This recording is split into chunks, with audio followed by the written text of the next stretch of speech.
ప్రభు నామనకు ఘనత కలుగును గాక. సామెతల గ్రంథం 14వ అధ్యాయము 21వ వాక్యం చదువుకుంటున్నాము. బీదలను కటాక్షించువాడు ధన్యుడు. ప్రియమైనటువంటి దేవునిలారా, యేసు ప్రభు మనకు నేర్పిన 2 ఆజ్ఞల్లో ప్రధానమైనది నీ పూర్ణ హృదయంతోనూ, పూర్ణ ఆత్మతోనూ, పూర్ణ బలంతోనూ నీ దేవుడైన యెహోవాను ప్రేమించుట, రెండవది నిన్ను వలె పొరుగువాన్ని ప్రేమించుట. ఇంతకు మించిన ఆజ్ఞలు మరి ఏదీ లేదని ఆయన మార్కు సువార్త 12వ అధ్యాయం 29 నుండి 31 వరకు చెప్తున్నట్లుగా మనం చూస్తున్నాం.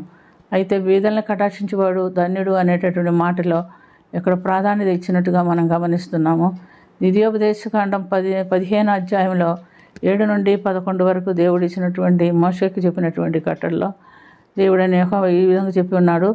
ఏమని చెప్పినాడంటే, నీ సహోదరుడైనను నువ్వైనను దేవుడు నీకు ఇచ్చుచున్న దేశమందు నీ పురములలో ఎక్కడైనాను నీ సహోదరులో ఒకడు బీదవాడై ఉండిన ఎడల బీదవాడైనా నీ సహోదరుని కరుణించకుండా ఉండకూడదు. నీ హృదయమును కఠినపరచకూడదు. నీ చెయ్యి ముడుచుకొనకూడదు. వానికి అవసరం కొలిది అవశ్యముగా ఇచ్చి చేయి చాచి ఇవ్వవలేను, అక్కరలను తీర్చవలేను అని దేవుడి వాక్యం చూపిస్తున్నట్టుగా మనం చూస్తున్నాం. 7వ సంవత్సరము విడుదల సంవత్సరం సమీపమైనప్పుడు చెడ్డ తలంపులు నీ మనసులో పుట్టకుండా ఉండనట్లు జాగ్రత్త పడము. బీదవాడైనను నీ సహోదరుని ఎడల కటాక్షం చూపక నువ్వు వానికేమీ ఇయ్యకపోయిన ఎడల వాడు ఒకవేళ నిన్ను గూర్చి యెహోవాకు మొరపెట్టునేమో అది నీకు పాపమగును. నువ్వు నిశ్చయముగా వానికి ఇవ్వవలేను. వానికి ఇచ్చినందుకు మనసులో విచారపడకూడదు. ఇందువలన నీ దేవుడైన యెహోవా నీ కార్యములన్నిటిలోనూ నీ చేయి ప్రయత్నములన్నిటిలోనూ సఫలం చేసి నీకు విజయం ఇస్తాడు అని దేవుడు సెలవిస్తున్నట్లుగా మనం చూస్తున్నాం. ప్రియమైనటువంటి దేవుని బిడ్డలారా, మనం గమనించినప్పుడు కీర్తనలు 41 మొదటి నుంచి 3 వాక్యాల్లో కూడా దావీదు భక్తుడు ఏం చెప్తున్నాడంటే, బీదలను కటాక్షించువాడు ధన్యుడు. ఆపత్కాలం మంది యెహోవా వారిని తప్పించును. యెహోవా వారిని కాపాడి బ్రతికించును. బీదవాడు ధన్యుడగును. వారిని శత్రువుల చేతికి ఇచ్చకి నువ్వు వారిని విడిచిపెట్టవు. రోగశయ్య నుండి యెహోవా వారిని విడిపించును, ఆదరించును అని మనం చూస్తున్నాం. కాబట్టి ఎక్కడ క్రైస్తవులకు ఉన్నటువంటి ప్రత్యేకమైనటువంటి నియమం బీదల్ని కటాక్షించుట అనేది కేవలం సహోదరుడికనే కాదు, మనకు ఎదురుపడే బీదవాడు ఎవడైనా మనం చేయి చాపి అడిగినప్పుడు మనం ఇవ్వకుండా చేయి ముడుచుకోకూడదని దేవుడు ఖచ్చితంగా చెప్తున్నట్లుగా మనం చూస్తున్నాం.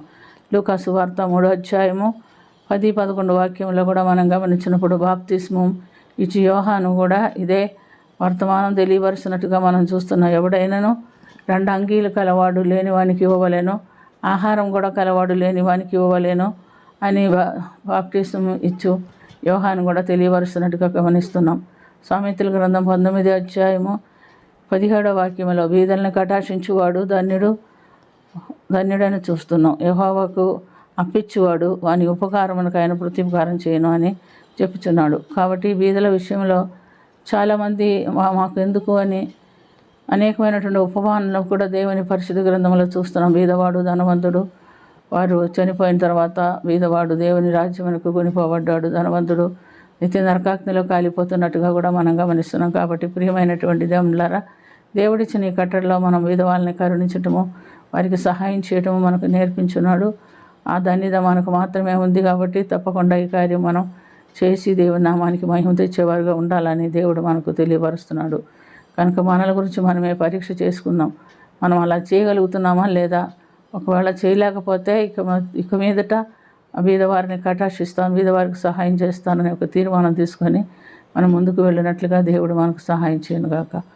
ప్రార్థన చేసుకుందాం. ప్రేమ కలిగిన ప్రభువా, నాయన, మా చుట్టుపక్కల ఎంతోమంది బీదలు ఉన్నప్పటికీ నిన్ను వలె నీ పొరుగు వారిని ప్రేమించమని నువ్వు సెలవిచ్చిన మాట మాకు జ్ఞాపకం రాదు ప్రభువా. మేము మా మట్టుకు మమ్మల్ని, మా వారిని, మా స్వజనుల్ని ప్రేమించి ఆదరిస్తూ సహాయం చేస్తూ జీవిస్తున్న వారుగా ఉంటున్నాము. ఇక మీదటైనా మేము నా తండ్రి, నా పురములోనైనాను మా చుట్టుపక్కలైనాను బీదవాడు కనబడితే వాడికి సహాయం చేయాలనే మనసు మాకును కలిగించి నీ వాక్యానుసారమైన జీవితం మేమను జీవించినట్లుగా సహాయం చేయమని యేసుక్రీస్తు పుణ్యనామమున అతి మిక్కిలి వినయంతో అడిగి వేడుకొనుచున్నాము తండ్రి. ఆమేన్.